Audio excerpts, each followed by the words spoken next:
Betty in upper or lowercase.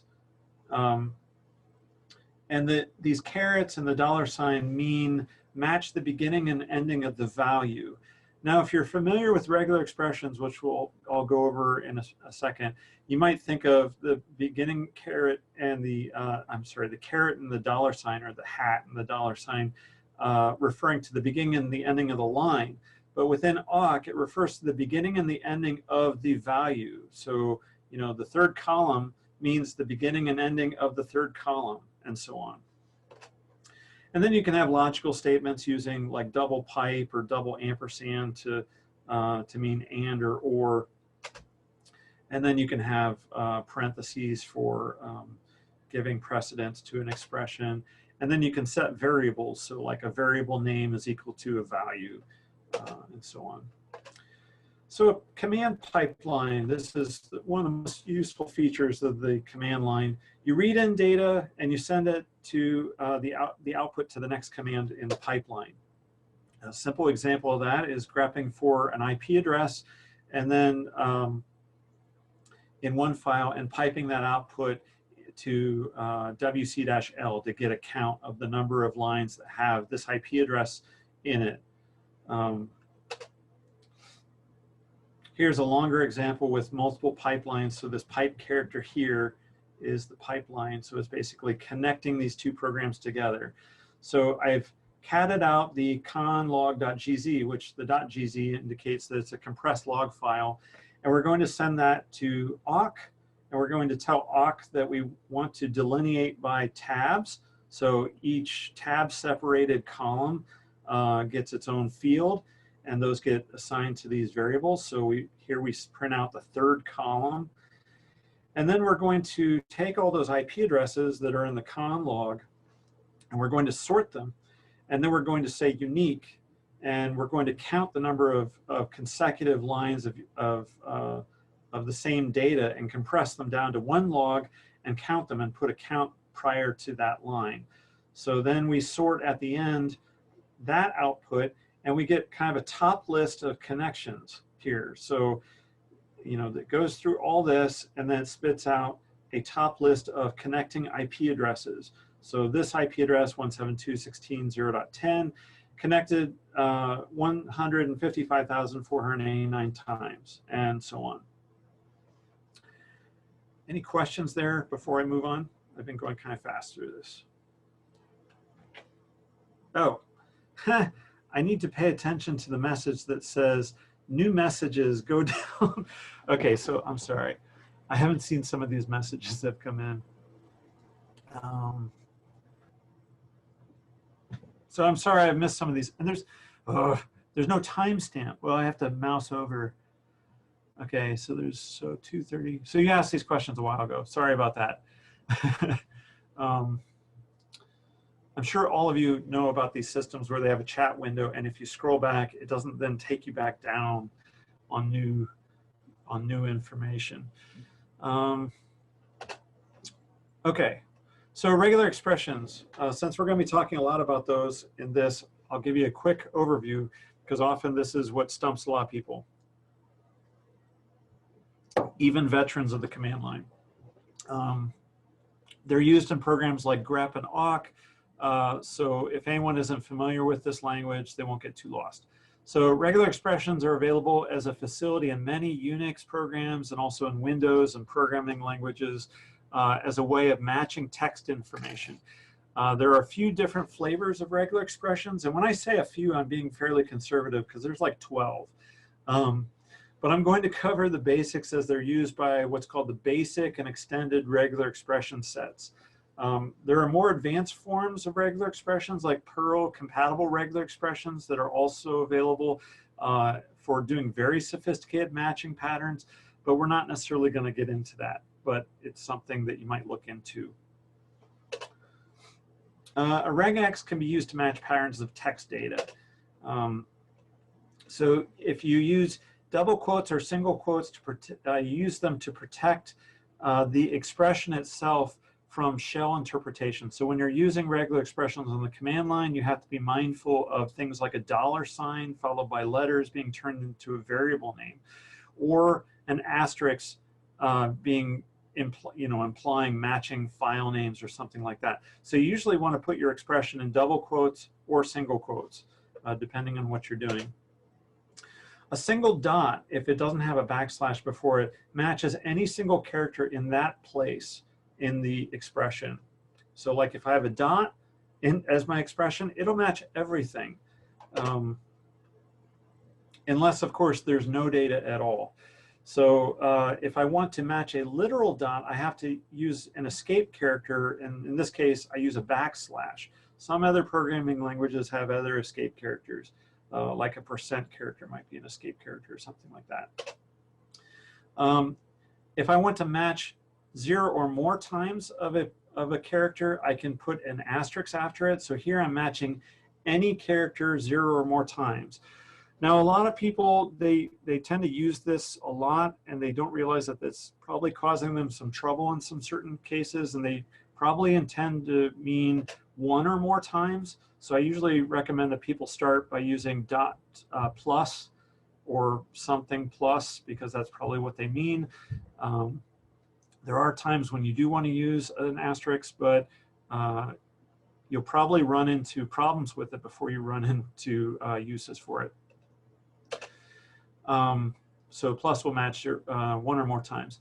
A hat character or a caret matches the beginning of the line, or as I said in awk, it can match the beginning of a value or a column. A $sign means match the end of the line. If you want to match the end of the line, usually you don't have anything after that $sign in the expression. If you want to match a range of characters, you can put them inside of square brackets. So if you want to match the character A through Z in one position, you put square brackets, A-Z, and then closing square brackets. If you want to have multiple different ranges, you can also put them in there like this. So you can have lowercase A through Z, uppercase A through Z, and 0 through 9. And this matches all alphanumeric characters in ASCII. Unicode is much more complicated. So generally you can't, I think there's ways of matching Unicode in regular expressions, but not all the regex engines support it yet. I was just looking that up the other day, actually, because I was curious about myself. And then if you want to match not a character range, so the hat has a different meaning in this case, the caret. So if you put it inside of the square brackets and make it precede your range, then it'll mean don't match any of these characters in this one position. So basically it would say 0 through 9 can't be in this place. And then if you want to have a specific number of quantity, you can put curly braces and then a 1 and a number, comma, number, or it can be blank, comma, number, or number, comma, blank, if you want to have an unbounded range. So this will match 0 through 9, 1 to 3 times, which, as you can imagine, might be useful in a dotted quad part of an IP address. If you want to match whole words in a position, you can put them inside of parentheses, but this only works, some of these will only work in extended regular expressions. They won't work in basic regular expressions. So you have to be aware of your regular expression engine in order to use them. So this would match apple, banana, or cherry at this one position in the expression. Precision is often very important in regular expressions. You should use something like this to search for an IP address like this. So here I've said the beginning of the value followed by 2, and then a literal period followed by a 4, a literal period followed by 150, a literal period followed by 1, and then the end of the value. So why wouldn't you just run this? Grep, and then you give the IP address. You might not even put it in double quotes.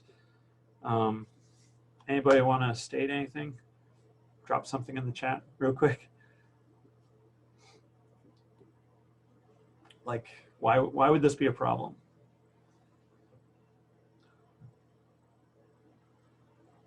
Right, it's also going to match 2.4.150.11. And dot matches, yeah, right, dot matches everything. So it's going to match anything in that position.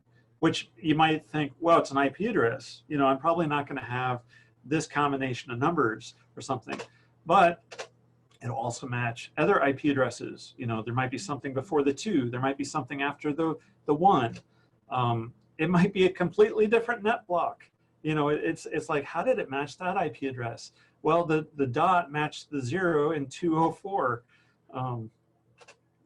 And then it might match something that's completely not even an IP address, like a hash value of some kind, or it might match an ID value inside of a you know, a URL or something like that. So you have to be precise in your regexes. Ashan, do we have a poll at this point?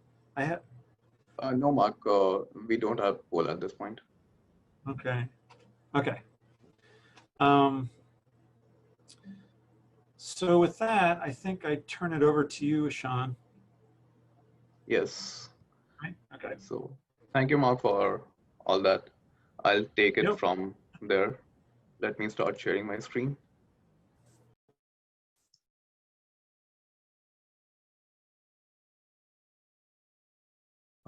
Can you guys see my screen? What screen are you guys seeing? Mark, can you see my screen?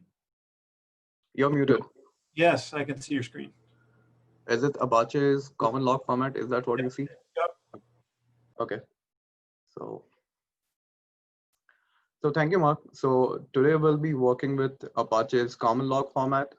So this slide is just to give you an overview of how Apache's common log format looks like. It starts with an IP address at the beginning, followed by 2 hyphen. The first hyphen, it denotes the identity of a client determined by identity program on the client's machine.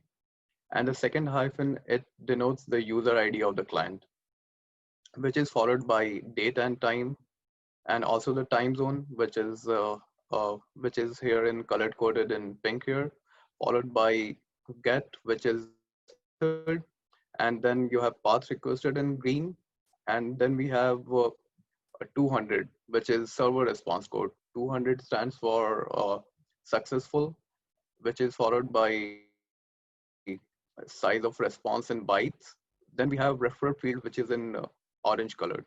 So this is the link, or this is the URL that would have sent that person to our website.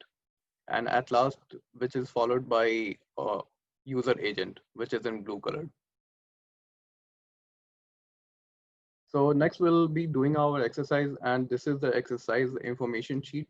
I will just go ahead and put that in the chat so that you guys have access to it. So if you guys click on the link that I have just put in the chat, it will take you to this information sheet page. Mark, can you see my information sheet security log analysis page? Yep. All right. So if you have registered for this session, you would have received an email with your credentials, how you can log into the virtual machine. And we also have training presentation slides, which you can download from here using this link. And first we'll be doing a workshop on command line. So this is the document that we'll be using for command line. So before doing that, you will have to first connect to a virtual machine that we have set up for this exercise. The virtual machine, it is Elastic Stack testing1.cacr.camp, and how you can connect to it is the information is given below. You have Linux users, you have Mac users, and you also have Windows users. If you are a Windows user, you will have to download this software called Putty, and using that, you will have to connect to our virtual machine. If somebody has not received the email, please let me or Mark know so that we can find a way to get you access. If not, other option is you can also download this file from here, and you can, if you have a Linux system, you can do the exercise on your system as well. And we have also uploaded syslog file here, which we'll be using for one of the investigations. So first, command line. So if you click on this link, it will take you to this command line exercise document security log analysis page. So this is how we are going to go ahead with the exercise. We'll give you guys like almost 20 minutes to go ahead with the exercise, because this is pretty simple and we have all the information, every step put here in this document, so that you can go through the exercise yourself. Once those 20 minutes are over, I will take over and I will do the exercise on my system. You guys can continue doing the exercise on your system, or if you guys want to have a look at my system, you can go ahead with that as well. So I will begin doing the exercise on my system around 3:25. So you guys would have around 22 minutes to finish the exercise. And if you guys have any issues, please let me know. So, okay. So I have a couple of chats stating that they did not receive an email. So if you guys have a Linux system, you can just download this file from here, from log file, and do the exercise on your system as well.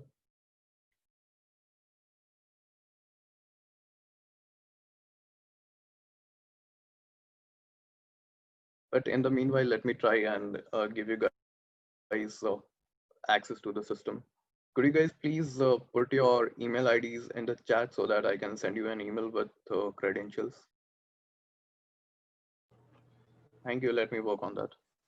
Yeah, it looks like some of you are just kind of waltzing into the class and we didn't get your information last Friday or something. That's fine. I mean, you're welcome to join, but just to let you know why you didn't receive one. I received a roster of who's going to be in the class, I think last Friday or Thursday. Mark, did you know what up to what users we have used up? What user number? I'm sorry, what? Did you know up to what user number we have used up? You have sent the email. What was the last user number? 37. We can create more. I mean, did you use all of the 37 that we have created so far? I think you did.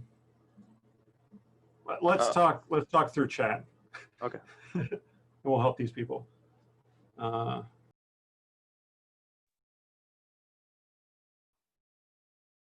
So hello everyone. I'll go ahead and get started with the exercise so that we have just enough time for rest of the stuff that we want to cover. So we'll start with the pre-investigation. First, look at Apache log file.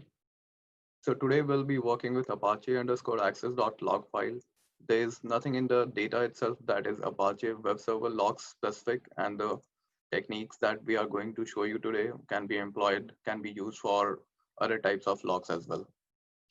So Apache, we have stored Apache_access.log file in the root of the file system.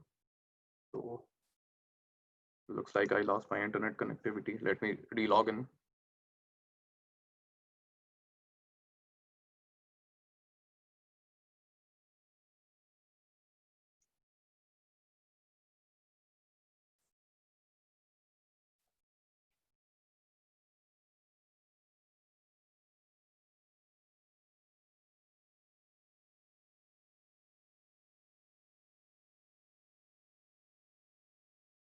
Just give me a second. I'm logging into the system.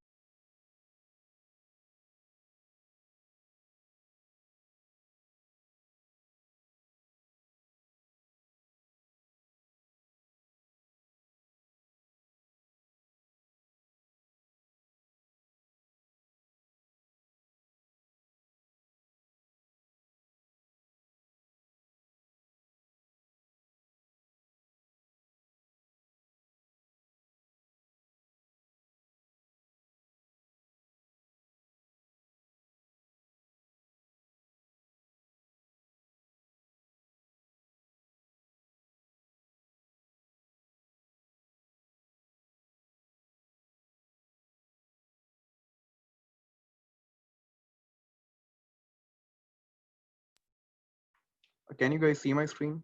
Mark, can you see my screen? Yes, I can see it.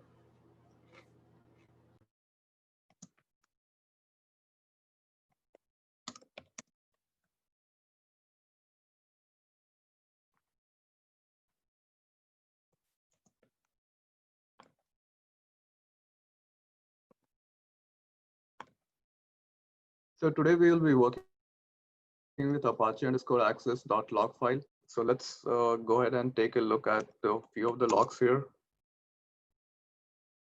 So again, I'll take you through the Apache com log format one more time, real quick. So first we'll have the IP address followed by 2 hyphen. Then we have date and time followed by the time zone. I mean, this is the same thing almost. So Okay. Ashant, we're seeing your terminal window.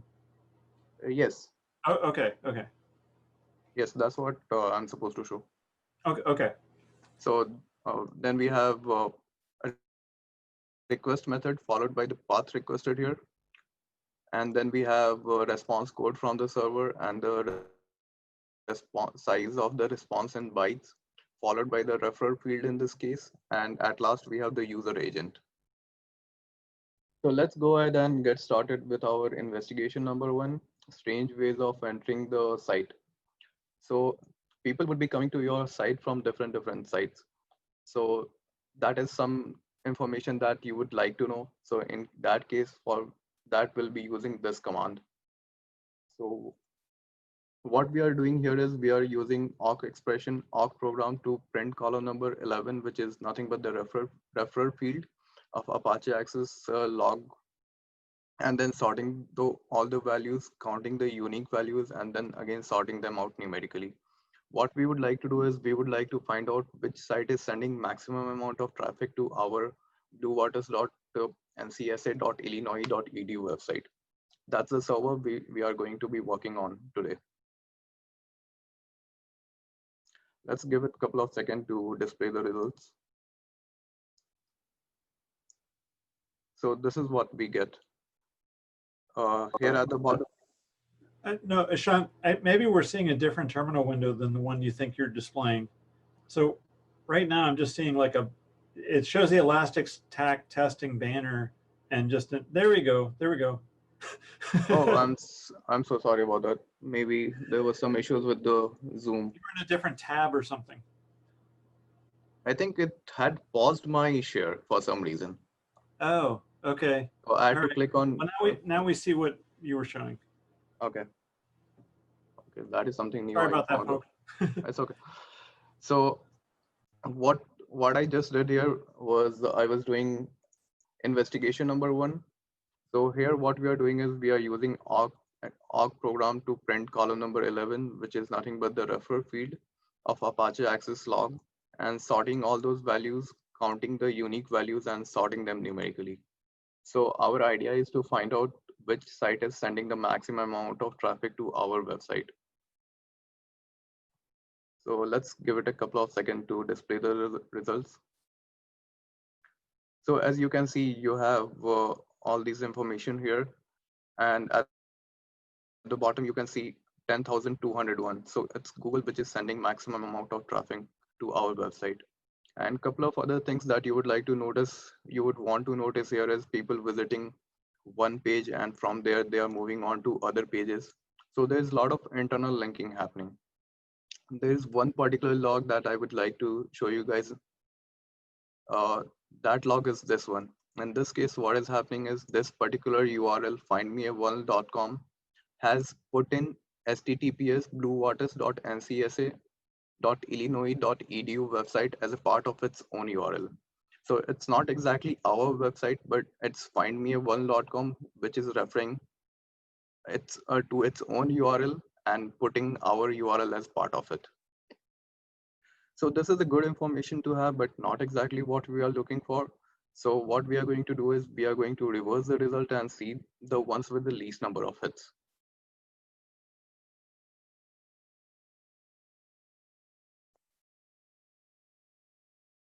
So here we're again using awk to print column number 11 of Apache access log file. And as you can see, what we have done here is we have used grep and we have used -v, which is used for exclusion. So we are excluding all the links, all the URLs, or all the logs that is referring back to bluewaters.ncsa.illinois.edu website in itself. And again, we are doing the same thing, sorting them out, counting the unique values, sorting them out numerically in reverse order, and then printing the last 10 rows. So if you look carefully, what you would find is there are a couple of sites which look pretty suspicious, like infectwithmybears.info, iHeartMalware.com, awfulshadysite.com. So let's go ahead and dig deep and see what is happening there. So again, we'll be using grep to get all the logs which are referring to one of these links. What we are going to do is we are just going to copy this one of the links, and we'll be using grep to find all the logs which has iHeartMalware.com. So one thing that you would like to notice here is this particular web page, iHeartMalware is trying to access this path, webinars reusable software, in all of the logs, in all the 3 or 4 logs that we have found. Let's look at another one.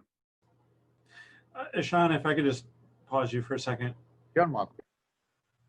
So I just want to let everybody know, if you feel like you're getting behind on this exercise, and I mean, we're mostly just going through this exercise document here. We're going to leave the exercise running for like a couple of days, probably till the end of the week or so.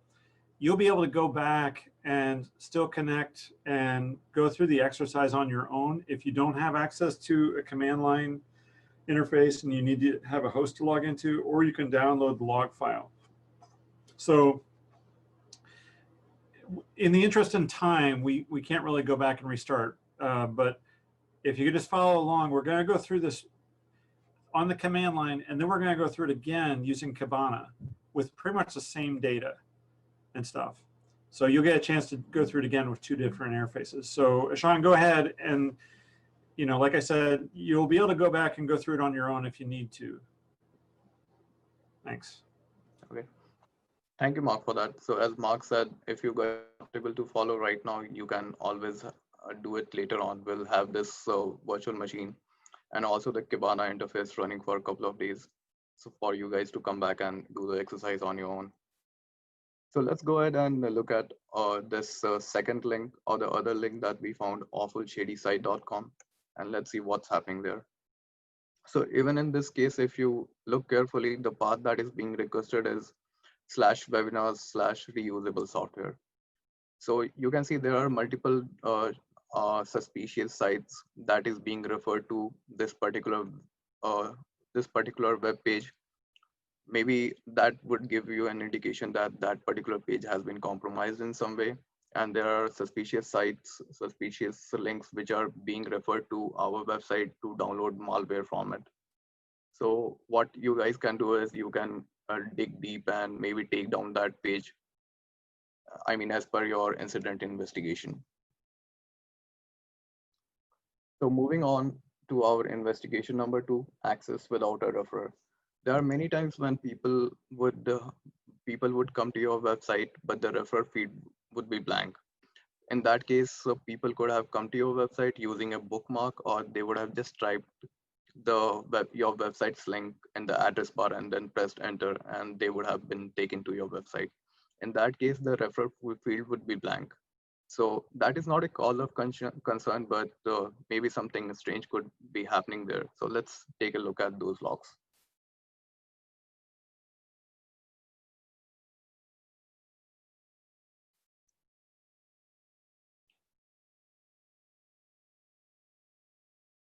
So you can see here, when I use that command, there's one particular log that is coming again and again with a lot of garbage value behind it. So this is something we would want to investigate. And but what we will do right now is we will filter that log out for the time being, and let's see what else is happening.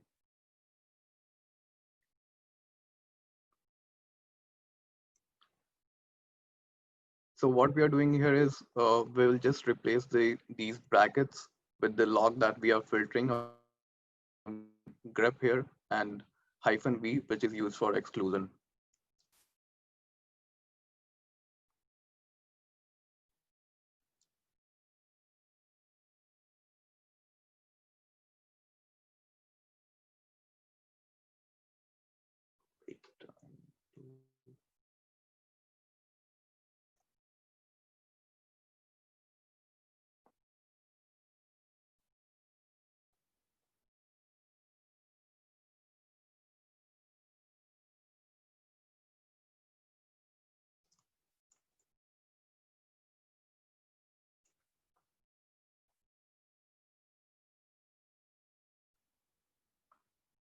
So this gives us these logs. One thing that you would want to notice here is all those directories under temp folder. If you look carefully, it shows grants XL, SX, grants 2017, grants underscore 2017. You have finances 2017 budget. So it looks like all these are the financial documents or the documents that shouldn't be uploaded on the temp directory of your web server because that is used to store temporary files. So let's see if something strange happened there. What we are going to do next is get all the logs with we'll get all the logs which has temp in it. So looks like there was one IP address which was continuously trying to poke around the temp directory. And if you look, uh, if you try to look here, you will find most of them were getting 404, which is not found error. So let's see if somebody was, let's see what other access this IP address got.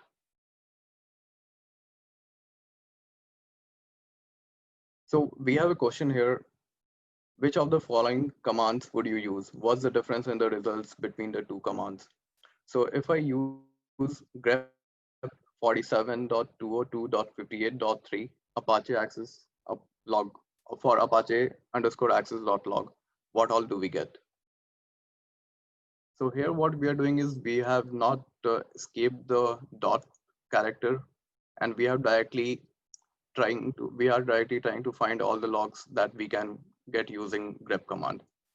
So one thing that you would notice here is you would get all the logs for 47.202.58.3 and apart from that you are also getting some extra logs.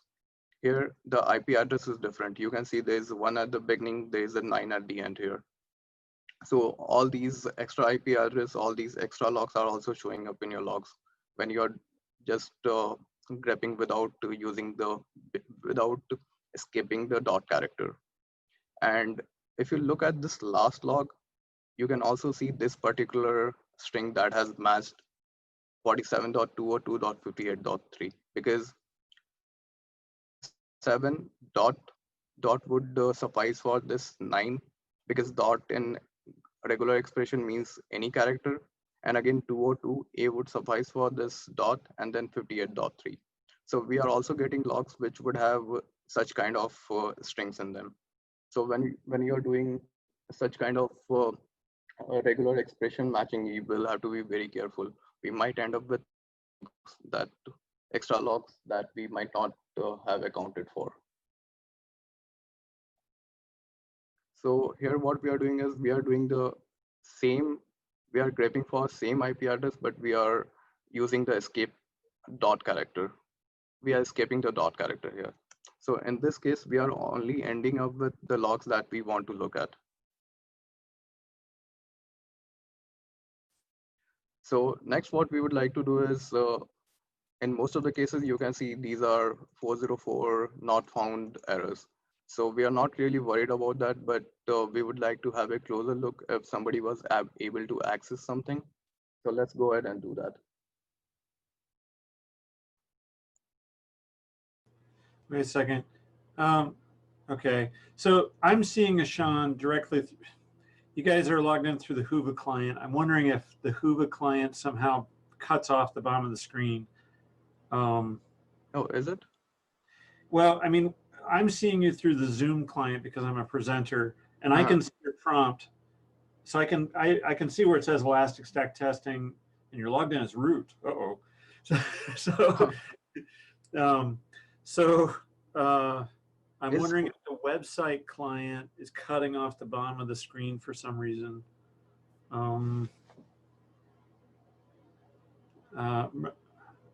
Melissa, I think you're on here. Do you know anything about that? No, but I am texting my colleagues who might. So okay, hang tight. Okay. You're probably sharing a specific window, aren't you? Yes, I am. I'm sharing my. Try scrolling down the scroll bar a little bit. It might bring the prompt up. I don't know how it's going to work on Windows, but like if you use the scroll bar just to scroll down, it might bring the prompt to the middle of the screen. Okay. No. Okay, that's just creating new. Huh.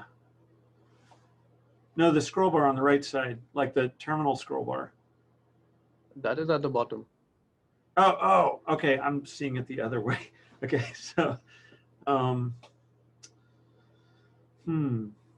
So did you log in through Hoover and the bottom of the screen is cut off? No, I think but the attendees are logged in through Hoover, so it could be that the Hoover client is cutting off the bottom of the screen.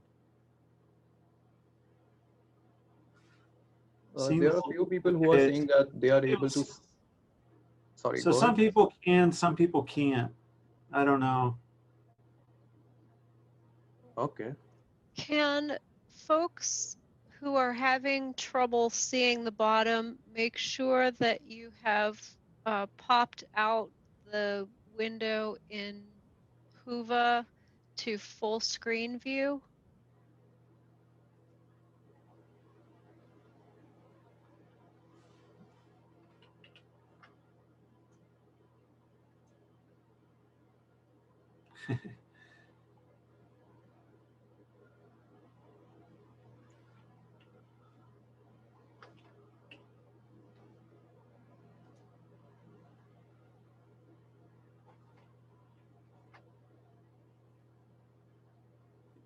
Yeah, maybe for some people it's the Zoom bar.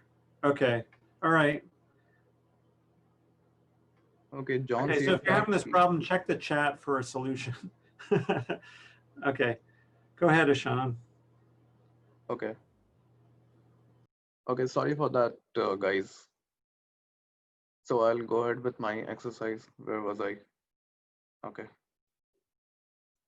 So we were looking at all the accesses by this particular IP address. And if you look at these logs, you can see most of them got 404, 404, which is not found error. So we are not really concerned about that, but we would like to have a closer look. So what we are doing is scraping for the same IP address in Apache access log file and using awk to print column number 7 and column number 9. Column number 7 is path requested and column number 9 is the response code from the server. And we are also greping for, we are excluding all the logs which has 404. So we end up with two logs. One is 403. So 403 stands for forbidden. So we are not really worried about that. But there is one log which says 200 and somebody was able to access grants 2017.x folder or XLS file. So it looks like somebody had uploaded this file on the temp directory and they were meant to delete it, but they forgot to remove it from the temp directory. And this guy 472020.3, he was just poking on our server and he was able to get hold of this document. Maybe this was confidential document that he should not have access to, but now he got hold of that. So moving on to our investigation number 3, SQL injection attempts. When we ran first command of investigation number 2, we found that there was one log which was coming back on and on with a lot of garbage value behind it. Let's see what's happening with those logs.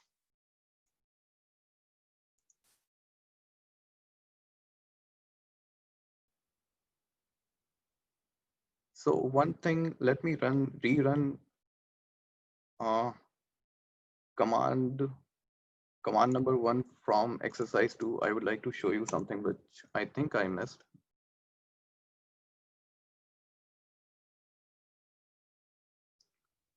So here we go. Yeah. So as we talked about, there was this particular log which was coming back again and again with a lot of value behind it. If you look carefully at one of these logs, the very first one, in fact, you can see few keywords like and, union, all, select, table name, information schema tables, and fetch password. So this particular log, it looks like they have a lot of SQL commands and SQL keywords. So maybe somebody was trying to do SQL injection on your server. So let's go back to our investigation number 3. Let me rerun that command.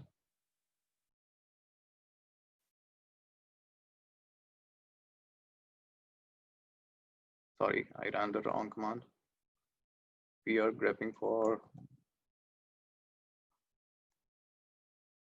so we are grepping for this particular logs, but we are only printing first 10 rows of that. So if you look carefully in the last bit of this particular log, you can see SQL map. So it looks like somebody was trying to do SQL injection on our system and using SQL map tool. So SQL map, it's a pen testing tool that is used for detecting and exploiting database related vulnerabilities on web server. So somebody was trying to use SQL map on our server, but that person forgot to change the tool, so the tool gave itself away. So moving on to our investigation number 4, strange user agents, part 1.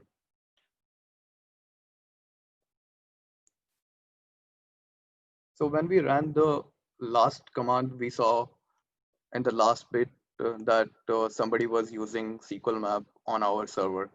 Let's see if we can find some other unusual user agent that is being that somebody has run on our server and that we can find from the logs.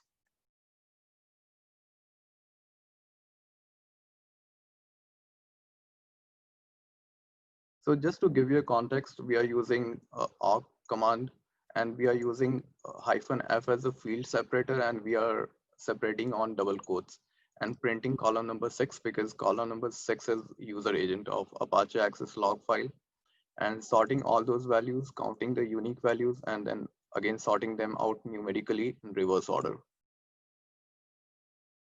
So Mozilla, we know what Mozilla is, and we know that it's not malicious, so we can ignore that. Uh, and SQL map, we have already done our investigation on. The one below SQL map, it's strut spawn. Anybody has any idea what strut spawn is? They can put that in the chat.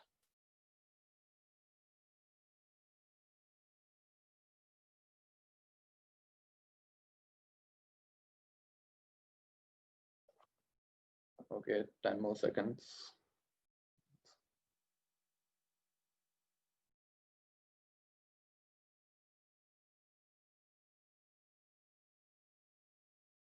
Okay, I'll go ahead. So strut spawn, it's a tool for exploiting Apache struts, and Apache struts is a framework for creating web applications in Java. And this is also the bug that led to Equifax compromise few years back, if you guys are aware of that. So it looks like somebody was trying to use strut spawn on our web server. Next, what we would like to do is we would like to see who it was.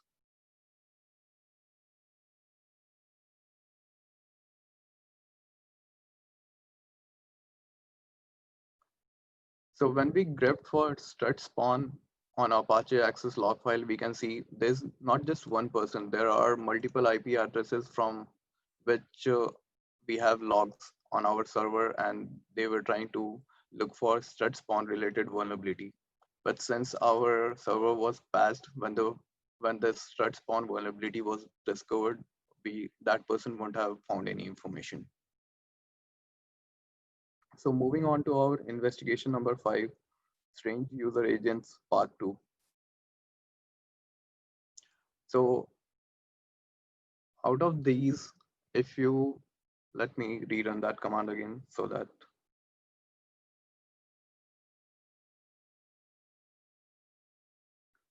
so what we are going to do is we are going to look at some other user agents that we haven't already looked at. Maybe we could find something strange in the logs. So Mozilla, as we know, it's not malicious. So we have done our investigation on SQL map, strut spawn, we just talked about, and we know Python, URL lib, and Mozilla. These are pretty common ones. Opera is a web browser. We are aware of WordPress.com, and curl is a program to get information from the websites, web servers. If you haven't already looked at, you guys should look at this, the one with the ping. So a simple Google search will give you that this is not a user agent. This looks like a command, and a simple Google search will show you that this is a shell shock command. Shell shock again is a vulnerability that was discovered in year 2014, and it affected multiple versions of Unix and Linux file system, and also Mac operating system, because that is also based around Linux. So what happens is, if exploited successfully, it allows remote hacker to execute command on the server. So one thing that we found is this particular shell shock command, and somebody was trying to look for shell shock related vulnerabilities on our server. But again, we had our servers pass, so this person, whosoever was looking for, they wouldn't have found any information. Moving on to our investigation number 6, information gathering. So when somebody is trying to poke our server, they will be getting a lot of 404 not found errors. So next, what we would like to do is we would like to see which IP address has got the maximum number of 404 not found errors on our website. So let's go ahead and look at those logs.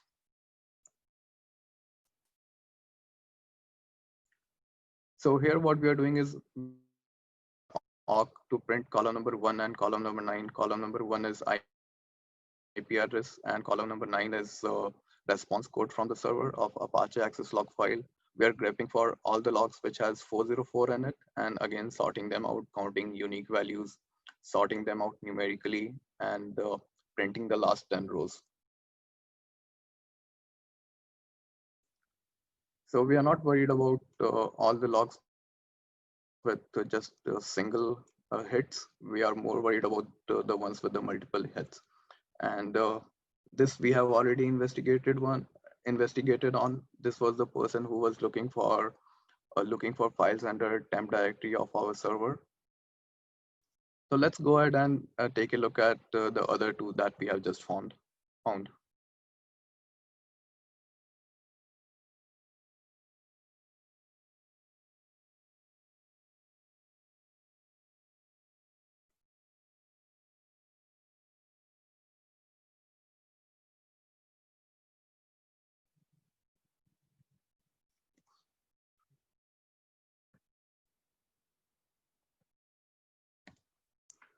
I'm not using the backslash. I'm not escaping the dot character because I know in my logs I do not have any such strings or character that would match these, except for the ones which would just match these IP addresses.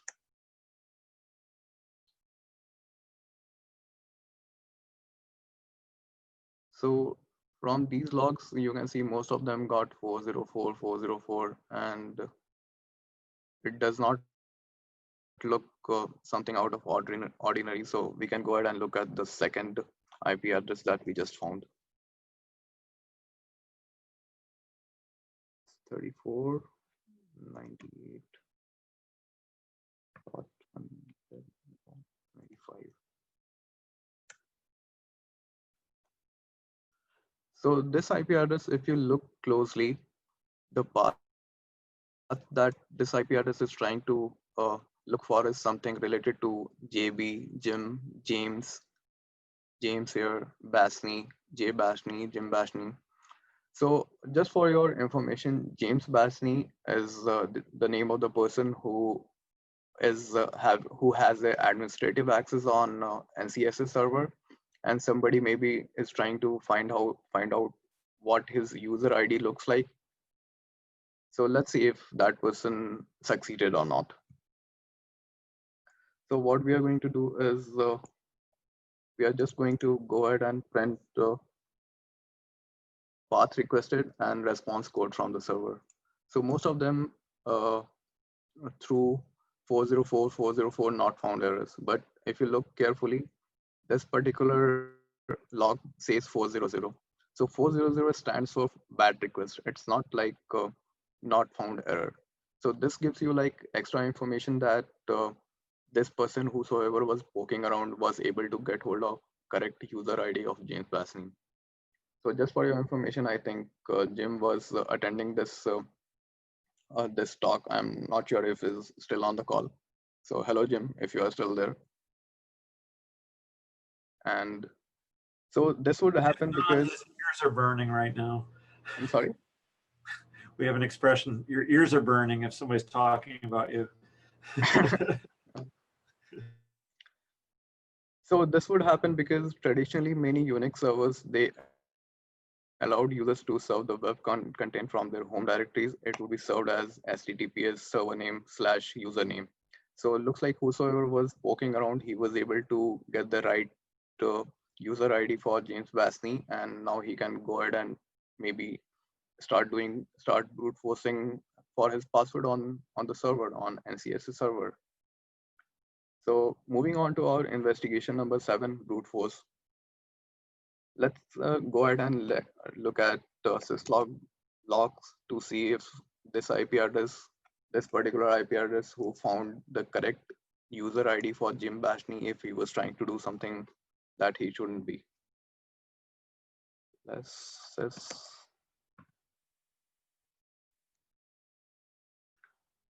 So what we are going to do is we are directly going to look for anything related to James Bashney.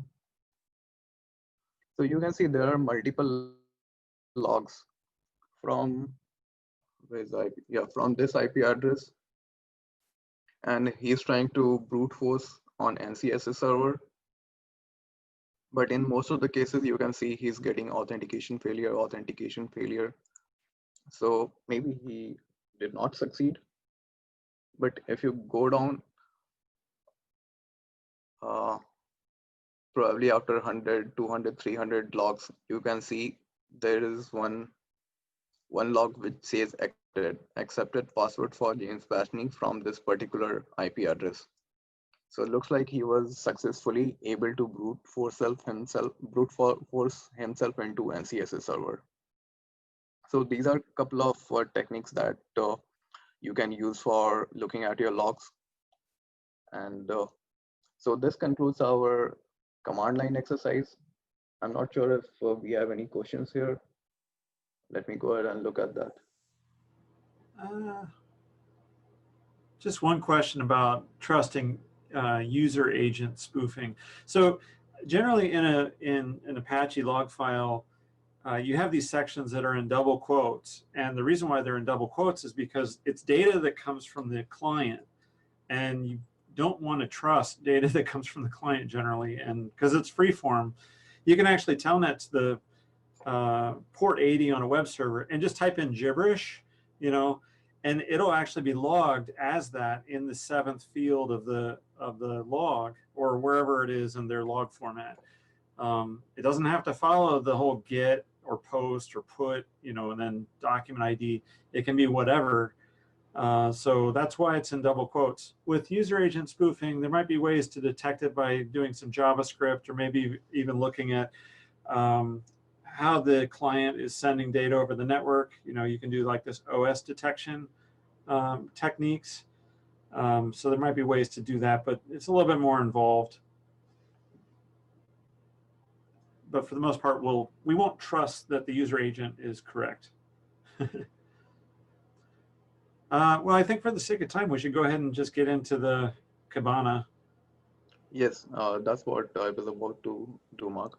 So since we have concluded our command line exercise now, we are going to do the exact same exercise that we just did. But this time we'll be using Kibana interface, which is a graphical user interface, and we'll show you the same things that we just did.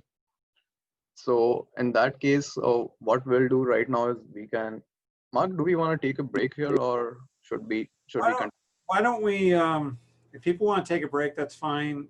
But I think we should only take about 20 minutes or so for the exercise, and then another 10 minutes for you to just kind of go through it real quick, because we're running out of time. So I want to make sure I get in my last few slides before 5. Okay, so maybe 15 minutes and 15 or 20 minutes, and then you can go over the exercise. Okay, we can, so what we are going to do next is we can give you guys like 15 minutes to go through the Kibana exercise yourself. And after that, I can do the same thing on my screen. And Is then that what Mark will, is that what you intended, or am I messing yeah, something up yeah, here? that's what Okay. we All had right. planned.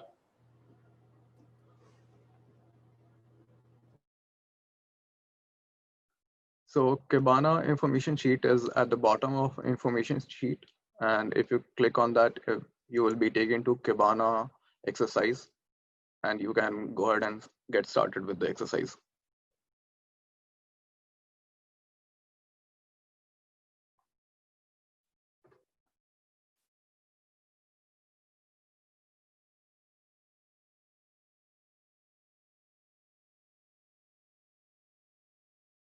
So welcome back, everyone. I'll go ahead and get started with the Kibana exercise. And I'll try to go a little quicker because I need to give Mark some time to complete the rest of the slides. So let's go and get started. And also we are doing the same exercise that we just did through command line. So a lot of things you guys would already be familiar with. So when you log in, I hope you guys had received your email with instructions and everything, how to log in, I mean credentials to log in. And when you log in, you will be presented with the quick question. Are you guys able to see the Discover Elastic screen? Yeah, we can see it. Okay, thanks, Mark. So when you guys log in, you will be presented with this home screen. What you can do here is there are a lot of options. You can add APM, you can add logs, you can add metrics data, any SIEM data. One thing to note here is if you're trying to add logs from here, it might just allow you to add only 100 MB of data. So if your file is more than 100 MB, you might not be able to do it. So for that, you will be using you will have to be using uh, FileBeat or FileBeat or Logstash. So one thing I would like to show before we get started, I think I missed that. So let me do a new share. I'm sorry about that. I missed this slide. So we'll be doing the exercise on Elastic Stack now. Elastic Stack is nothing but Elasticsearch plus Logstash and Kibana. It's an open source tool that is supported by a commercial company called Elastic. And Elasticsearch is simple. It's simply a searchable storage. You can put the data in Elasticsearch and all the data is indexed, which makes the searching very, very much easy. Logstash is nothing but a pipelining tool. It takes the data from one place and puts them at some other place. And we will be using Kibana today. Kibana is analytics and visualization tool, which consists of graphs, so pie chart, donuts, which can help you to visualize your data properly in a graphical manner. And we have used today to ship our data to Elasticsearch, and we have used FileBeats. These are nothing but the data shipper that is used for forwarding your logs to centralized log management system. So, and there are different kinds of beats. You have FileBeat, you have metric beat for metric data, you have audit beat for audit files. And so you can have different kinds of beats, and as per your requirement, you can use them. And FileBeat consists of multiple modules. Today we'll be using Apache modules since our logs are Apache log file. So going back to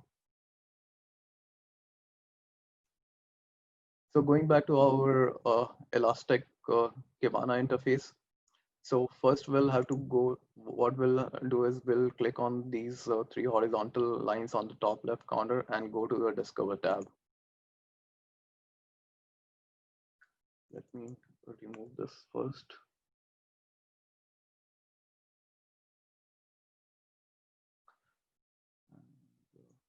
Let me get rid of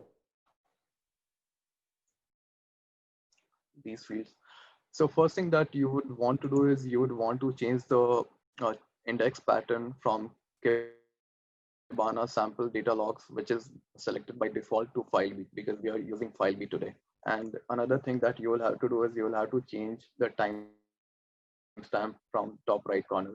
Our logs are from 2019 October, so we have selected the date as per our logs. So let's go ahead and get started with our investigation. So a couple of things that I would like you to notice here is the Apache common log format has a list of fields and the corresponding field in Kibana. For example, server response code will be HTTP response status underscore code here. Source IP, that's fine. Path requested will be URL.original. And the user agent corresponds to user underscore agent.original in Kibana. And refer is just HTTP request.refer. So first thing what we would like to do in our investigation, number one is again, we are trying to figure out which site is sending maximum amount of traffic to our website. So for that, let's go ahead and use HTTP request refer. So when you click one of these fields on the left pane, it will be added to here on the right side of your screen. So most of the cases you can see it's bluewaters.ncsa.illinois. And in some cases, people are coming to our website using google.com. But we would like to visualize that and we would like to know which site is sending the maximum amount of traffic. So for that, what we'll have to do is we'll again have to click on this, sorry, not this, we'll have to click on HTTP request.refer and then go to visualize. So since I was working on this visualization is already created. So let me recreate that here on the fly. So I went back and clicked on visualize and then create visualization. I would like to have them as horizontal bar and it's Apache access logs that we are working with today. So here we'll have to add few things first.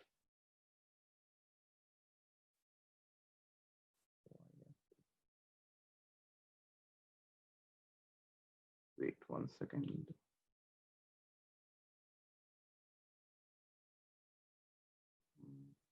I think I'm making a mistake.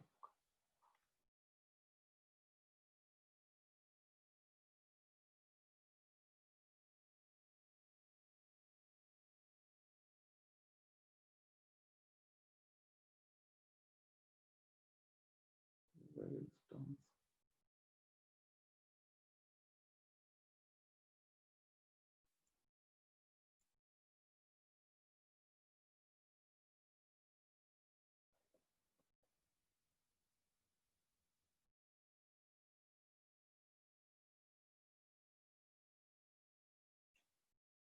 So we would just like to display first 20 rows. So let's remove that and update.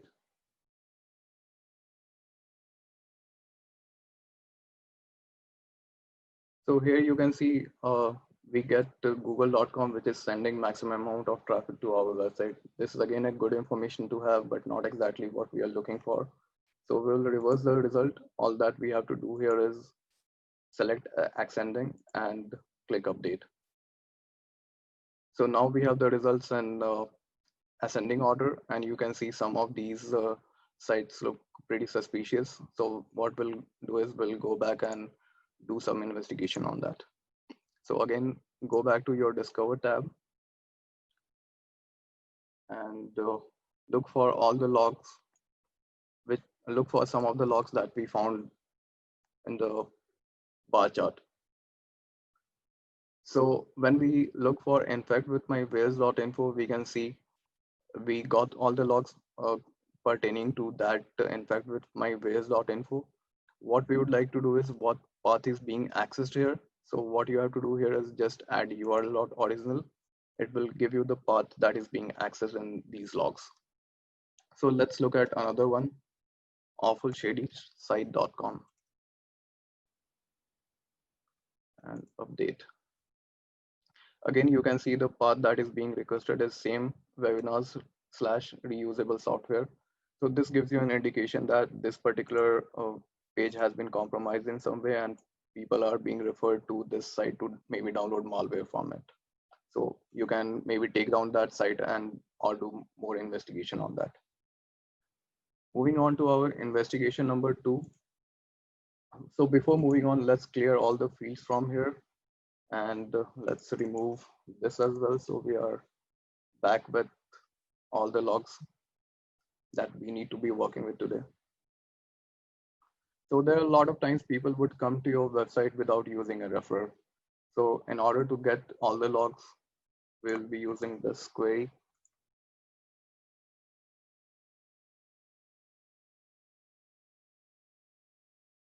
So there are 1904 hits. Again, we would like to see what path is being accessed in these logs. So if you scroll down for a bit, you would be able to see one particular page that is being accessed again and again with a lot of garbage behind it. And again, you can see SQL related keywords like select, union, and other stuffs here. But before that, we would like to see the temporary directory of our web server to see what's happening there. So in order to get that information, we'll be using this query. So again, you can see grants 2016, grants 2017, grants underscore 2017. Somebody is trying to act, these files being uploaded on our temp directory. So next, what we would like to see is if somebody was able to get hold of those files. So all that we'll have to do is we'll have to add HTTP response code from left-hand side. So from naked eye, it looks like most of them got 404 errors, but in order to see if somebody got 200, that is successful response code, all that we have to do is we'll go to the right side of the screen, right side of this 404, and we can just filter for value or filter out value. Right now, we would like to filter out that 404 value. So let's select that. So it looks like somebody was poking around and he was able to get hold of this particular information Excel sheet on our temp directory. Next, what we would want to do is we would like to see which was the IP that got hold of that information. So just add source IP from here. So this gives you the source IP. So this is again 47. It's the same thing that we found during our command line exercise 47.202.58.3. And a couple of other things that you can do is you can also see which country this IP address originated from and also the reason. So it was originated from Florida, US.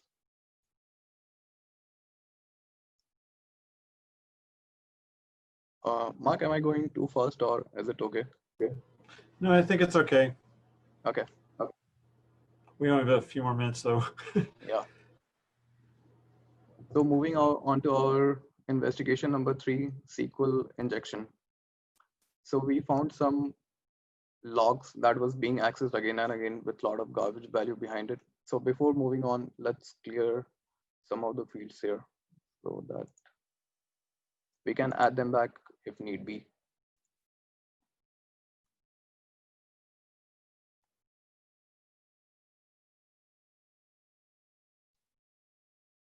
Since we found something related to SQL keywords, we would like to see what user agent are being used in these logs. So just add user underscore agent dot original from left-hand side. So this will show you that the SQL map is being used to maybe detect for or exploit any database related vulnerabilities on your server. So moving on to investigation number 4, let's see what other user agents might be used in our logs. So let me again clear this. Let's clear path requested as well. Let's add user agent original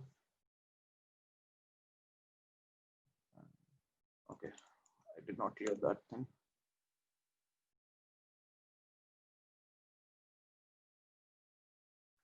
So now we have all the logs with the user agent on the right side of the screen.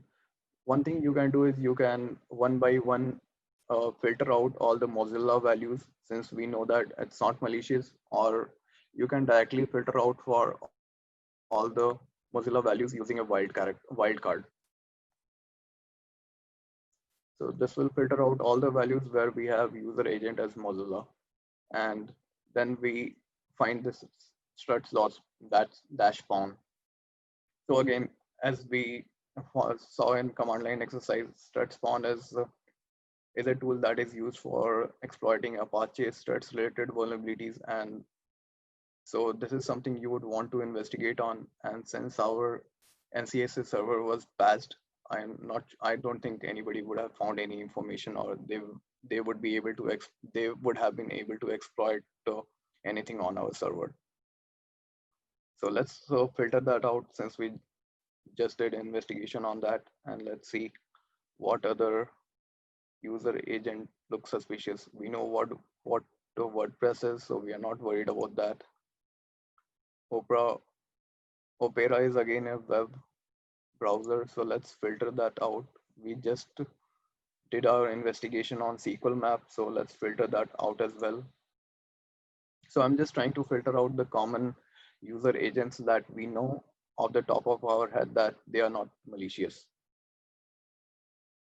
So this leaves us with this user agent, and this does not look like a command. This does not look like a user agent. It looks like a command.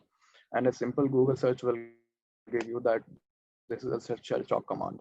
And again, we had patched our server as soon as this vulnerability was discovered.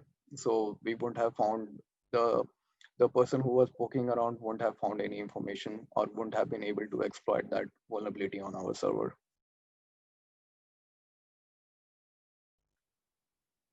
So moving on to investigation number 6, information gathering. So let me clear these things out first.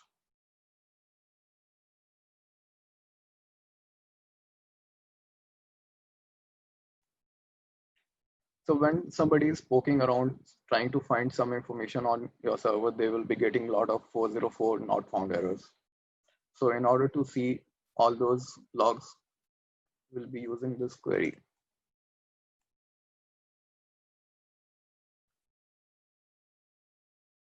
So next we would want to visualize which IP address has got maximum number of 404 errors. So for that, we will be just add source IP from here, and then let's go ahead and visualize. So again, the visualization is already created, but let me recreate again. So create visualization, and this time we'll be using a lens, which is a new intuitive way for creating visualization. And again, we'll have to put the query here and change the index pattern from default to file beat. Give it a few seconds to refresh.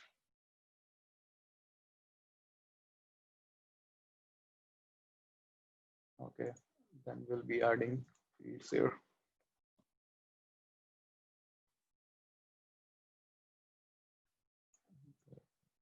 We would want to see 20 records. Ascending is fine here. And drop field here, count. So again, go back to x-axis, and we would want to order them by count of records. Did I miss something?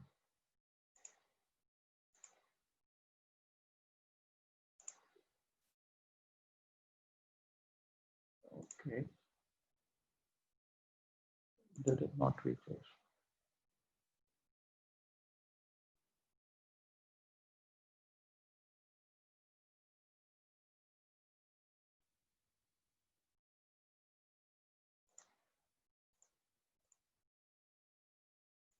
So this gives us, this leaves us with 3 IP address.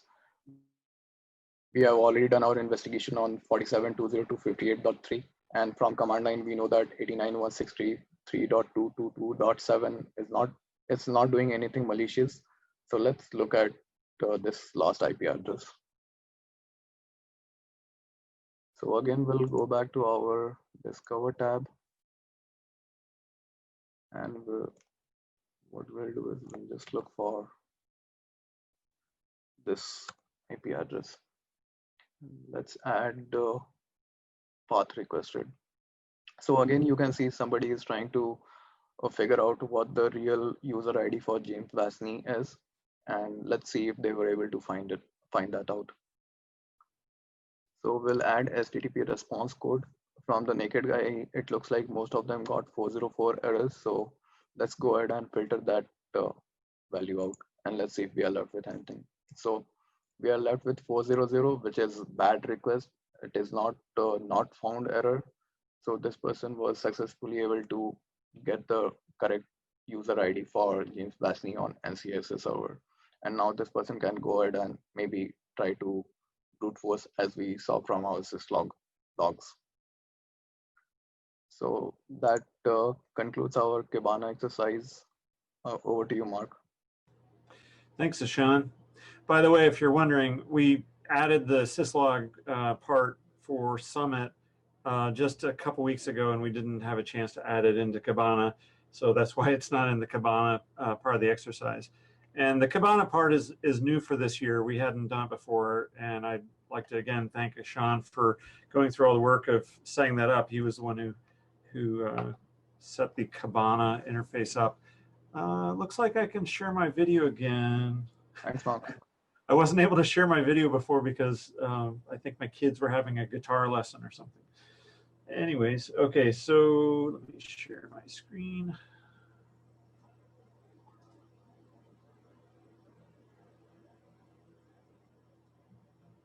Can you see that?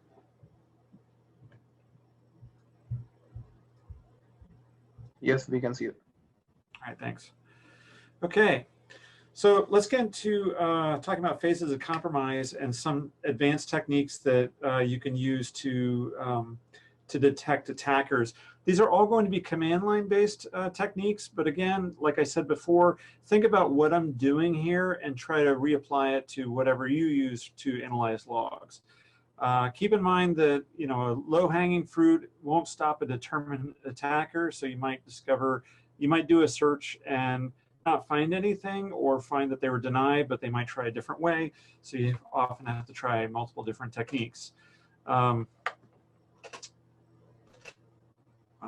Okay, I guess it's going to be finicky.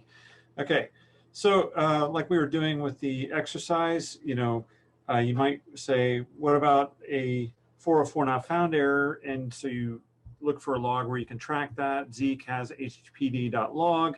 That would let you search for this kind of problem across many hosts instead of just one. You want to look in the status code field. This is that scientific approach that we were talking about earlier. It's like, where's the data? What am I looking for? What tools can we use? So we can match a number in a log using awk, grep, or sed. Probably awk is what you'd want to use because you can match exact values as numeric values instead of just matching them as the letters or the lexicographic values. So how do we generate a top list? Using sort, pass into unique, and then sort again. In Kibana, you would use this using the different tabs to control the graphs and so on. So here's an example of a command you might come up with to look at the httpd.log, pipe that into Zeek cut, get the fields that you need, and then send that into awk, dividing it up by tabs for the columns, and saying the second column should be a 404, and then piping this into sort unique sort so you can generate that top list and get an answer. And so the top one making 404 requests is the Qualys scanner, which is often looking for this kind of vulnerable websites.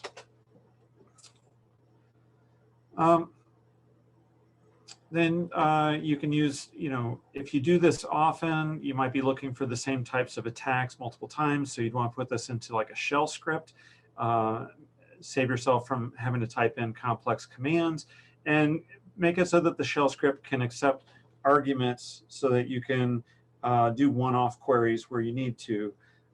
So, if you want to search for 404 requests across a broad range of your network, you can make it so it can search for by IP, or maybe just anything, or maybe you want to make it so that different status codes can be used to, whoops, okay. And then you might run them regularly from cron and have it send out reports to your email address. Okay. So a good example of indicators of an attacker doing reconnaissance is right when you see a bunch of 404s.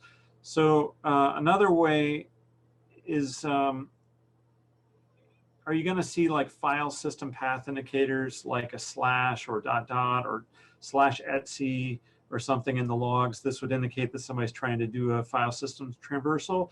Like I showed you at the very beginning of this workshop, where somebody was looking for command.exe, they were using file path indicators in the request. You might see specific file names like my.conf, pass.wd, or htaccess, showing that they're trying to gain access to some configuration files specifically, or parts of your web server's configuration. So a status code of a 404 might mean that it will probably mean that the attack did not work, but then a 200, which would mean okay, means that it only potentially works. So the 200 is only given out, like if you were trying to look for a file on the file system and you were exploiting a piece of code like in WordPress or something like that, you might get a 200 because the document that you're trying to exploit was returned by the web server and was executed. But it doesn't mean that it actually successfully read a file on the file system. So at that point, you'd have to look at the logs and see whether the file that they're trying to access existed or not. Here's an example of a real attack that happened, where somebody was exploiting a plugin for WordPress. And you can see how they passed after this question mark here, so that the actual document they were making the request to was wp-admin, admin-ajax.php. And then they passed as a query string this action equals rev slider. This rev slider was a plugin that actually had the vulnerability in it. And then as the attack was to change this image variable to be something on the file system. So you can see here that it's gone ... to go up parent directories until it gets to like my.conf. So this, of course, returned a 200 because admin-ajax.php was there and returned something. So as far as the web server is concerned, it worked. But that doesn't mean that my.conf, the .my.conf was there. So you'd have to think about this in terms of where is this wp-admin, admin-ajax.php, and if you go up 1, 2 directories from that, and then is there a .my.conf file in that directory? So this would be like the parent directory of the wp-admin directory. Okay. Didn't a new exploit hiss in the past? So I talked to you about this before, about how Zeek allows you to kind of look back at previous things. So there was a vulnerability a long time ago in which it was about 3 years ago, in which Intel's advanced management system, where they allow people to bypass the operating system restrictions in order to manage their server. It's called AMT, had a vulnerability in it that had existed since 2010. So you might ask yourself at that point, did anybody hit us with this in the past? And so one way to do that is to look through your Zeek logs up to that point. Of course, they would have been bro logs at the point where this was released. And so what are we looking for? any traffic that goes to TCP ports 16992 and 16993, which are the Intel AMT ports. We can look in Zeek's con.log log file. And then we want to make sure that we're only matching connections that were successful, not like just any connection.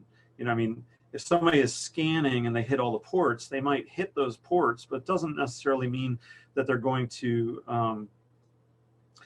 establish a valid connection or something. There might not be anything listening. So we want to filter out a lot.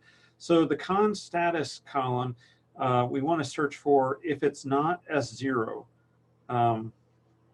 then it'll mean that it's a successful connection, or at least some kind of successful connection that we should look into more.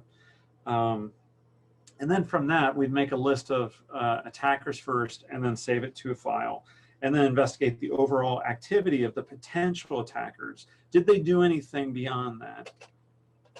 So here's the actual command.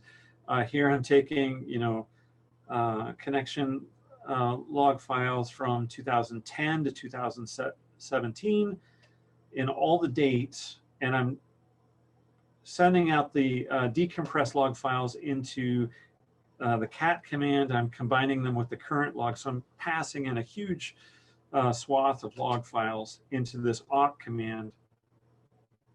And then it's going to say if the 6th column is, which is the port number, is one of the AMT ports, and the 12th column, which is the con status log, is not S0, then print that out, print that line out. And of course, here I have it piping into less, but you might want to just output this to a file or something like that and look at it later, because this will probably be a lot of data. And of course, you end up with a hacker, maybe, if somebody hit you.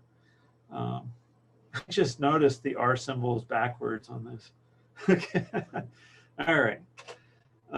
So, you know, you'll send this out to a potential attackers file, and then you might go back through the logs with these potential attackers using this file as your expression file and searching for what other activity did those attackers do. Did they do anything that indicates that they were able to exploit this Intel AMT vulnerability?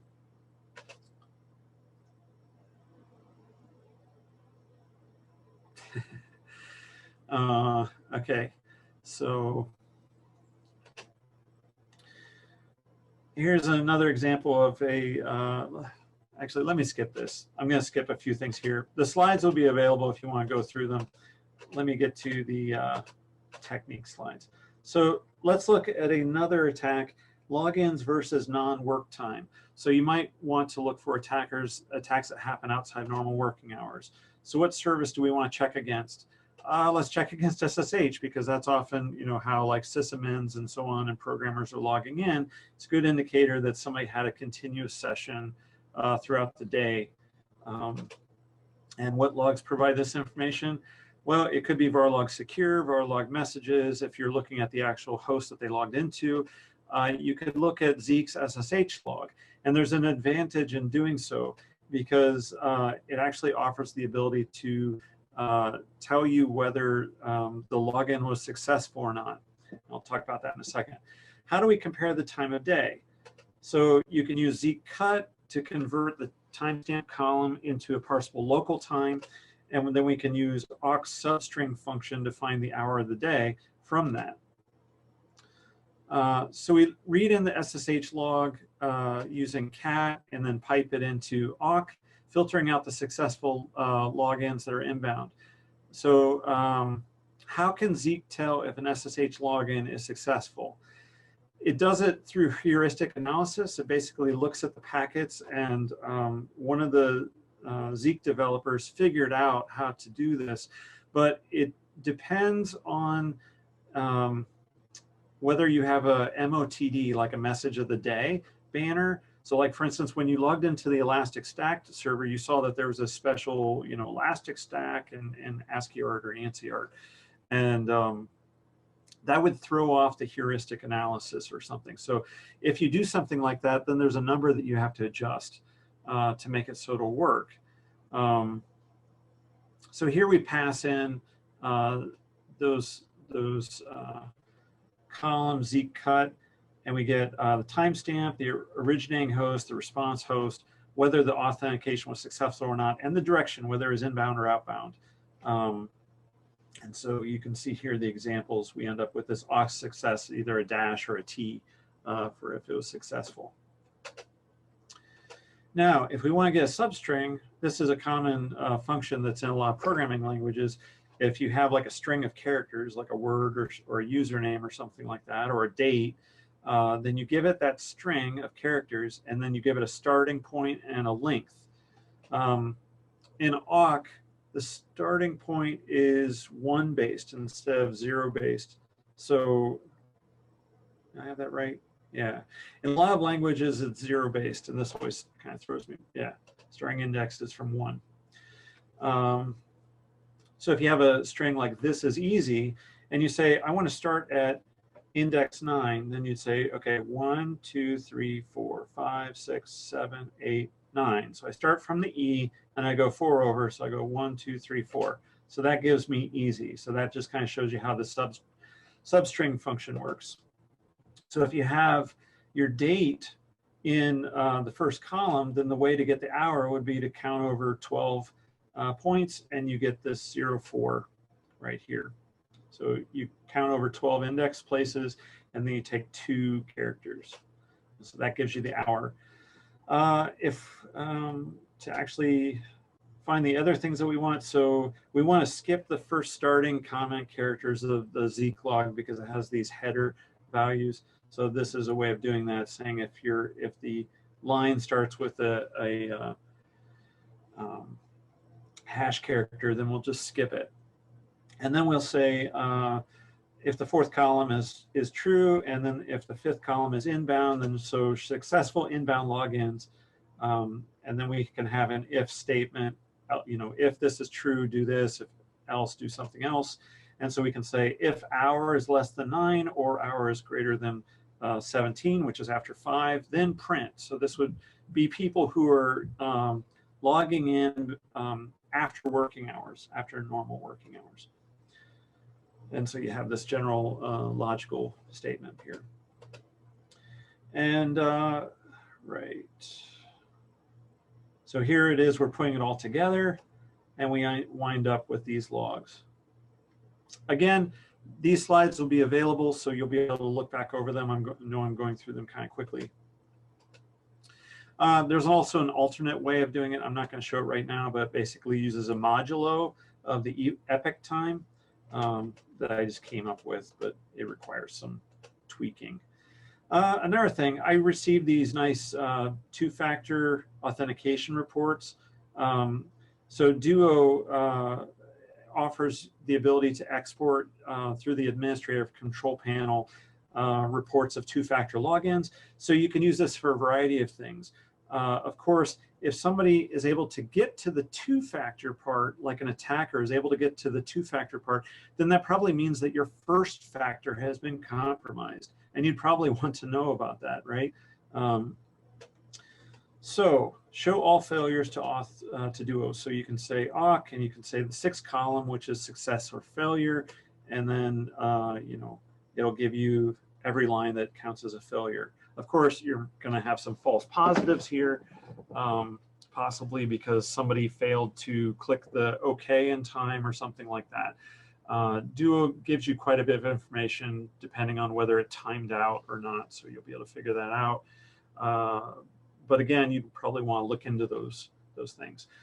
Showing failures from non-work geolocations. You might care about this, if everybody works in the same office and travel isn't a very common thing, you might want to see whether somebody was logging into the system from outside the city that you're in. And so since it gives you that city data, you can use that. So basically you have to say, if the failure, if there's a failure and the country is the US and the city is not Houston or New York City, then print. Of course, you want to play around with the logic here, depending on what you want to do, because you might just want to say, ignore the country and just use the city.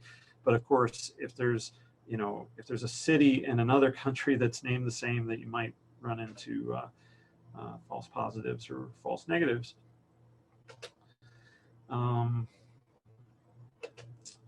Right.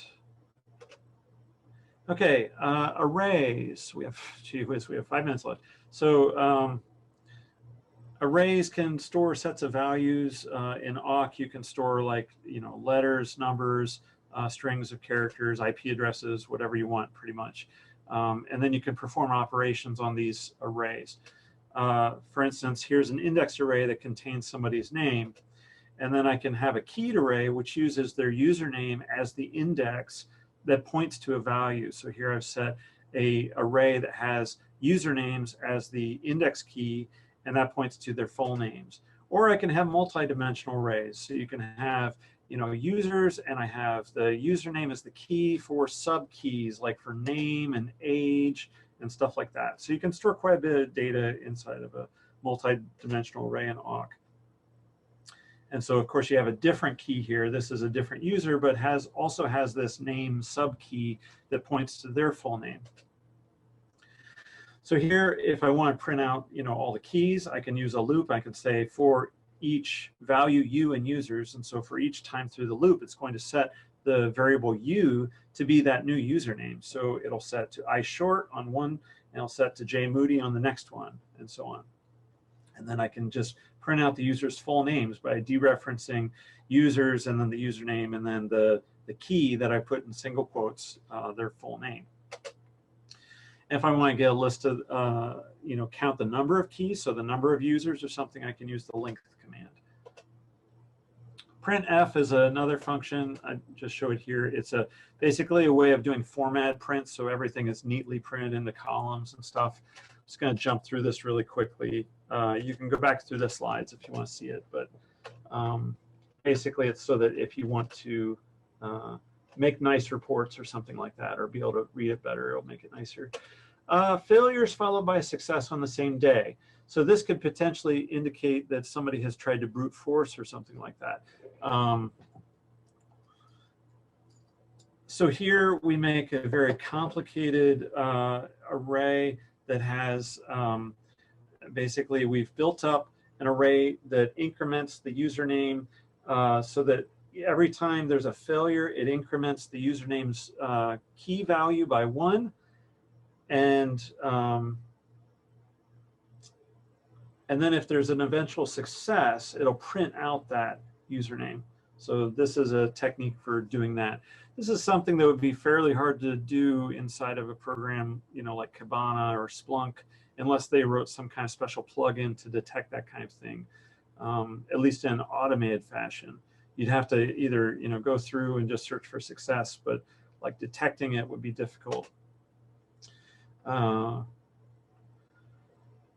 Show the same user logins from 2 different geolocations on the same day. So here's another thing where I use a multi-dimensional array to keep track of the geolocations, and then if it sees it from 2 different locations, then it's going to print it out.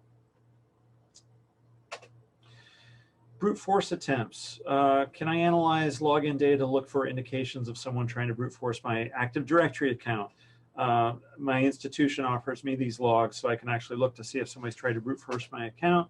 So this is kind of just a simple Unix command line where I've cut out the date timestamps from the CSV file that they send me, and then I pass that into sort unique, which is a very common thing to do. So you sort it so that you match up all the dates so that they're sequential with each other, and then you compress them together using unique and count the number of times it compressed it. And then I can see here, it's kind of like a histogram or something where you can see that it's a reasonable number of attempts, maybe if you consider 280 reasonable in a day, or 861, and then suddenly it jumps up. And so this might indicate that there was a problem on May 31st. Reinforcement. Here they're trying to the intruder deploys his persistence and stealth techniques to the target. So how can we detect when somebody installs a backdoor? What type of service is being backdoored? Let's say it's SSH. They're going to install malware on the SSH server in some way. So here, you know, the SSH server version number change would be an indicator of that. A server-side binary file or size or checksum in the files log. Which logs can we use to detect the version change? Zeek's SSH log would be a good one. And you know, we could use awk to actually detect this change in version number.